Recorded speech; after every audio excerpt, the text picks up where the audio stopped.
Hello friends मैं IG as kitchen blogger पर स्वागतम जानाइছোঁ। আজি মই আপোনালোকৰ আগলৈ এটা মাছৰ ৰেচিপি লৈ আহিছোঁ। মাছকেইটা অকণমান ৰেড চিলি পাউডাৰ হালধি আৰু নিমখ দি সানি লৈছোঁ।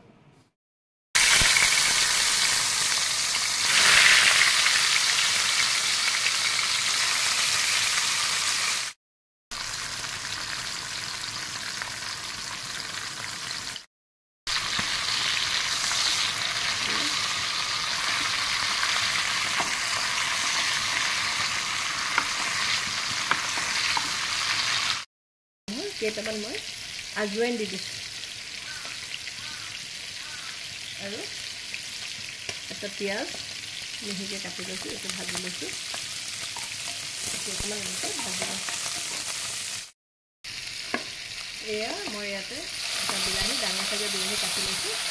এইটো অকণমান ভাজি লওঁ।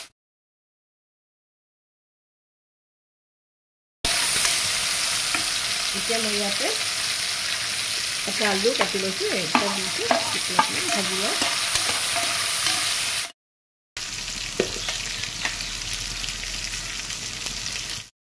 এয়া মই অকণমান হালধি দিছোঁ আৰু অকণমান নিমখ দিছোঁ, পাছত দিম। আৰু আধা চামুচ জিৰা পাউডাৰ,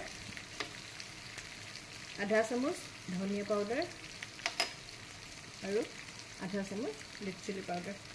এইখিনি মই এতিয়া ভালকৈ মিলাই লওঁ।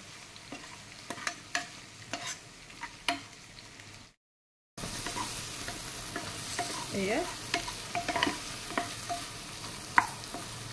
ইয়াতে এতিয়া অকণ গৰম পানী দি দিম।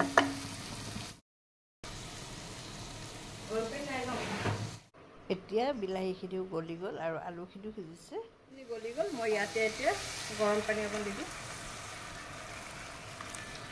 উতলক আকৌ এতিয়া আৰু অকণমান দি দিওঁ, কাৰণ হৈ গ'ল। এতিয়া ইয়াতে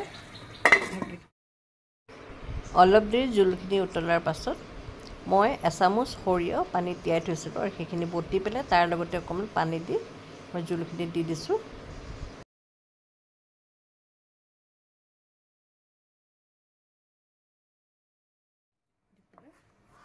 আৰু অকণমান উতলিবলৈ দিওঁ। তাৰপিছত মই মাছকেইটা দি দিম। এয়া জোলখিনি উতলিলে এতিয়া মই মাছখিনি দি দিওঁ তাতে।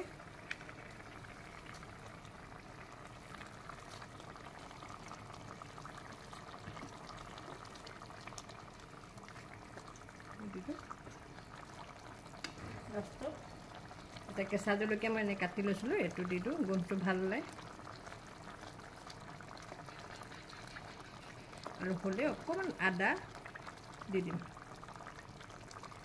হৈ গ'ল মোৰ মাছৰ জোল হৈ গ'ল। কাঢ়ি দিম আৰু এটা পাত্ৰত কাঢ়ি ল'ম আৰু কাঢ়ি আপোনালোকৰ আগত ৰাখিম।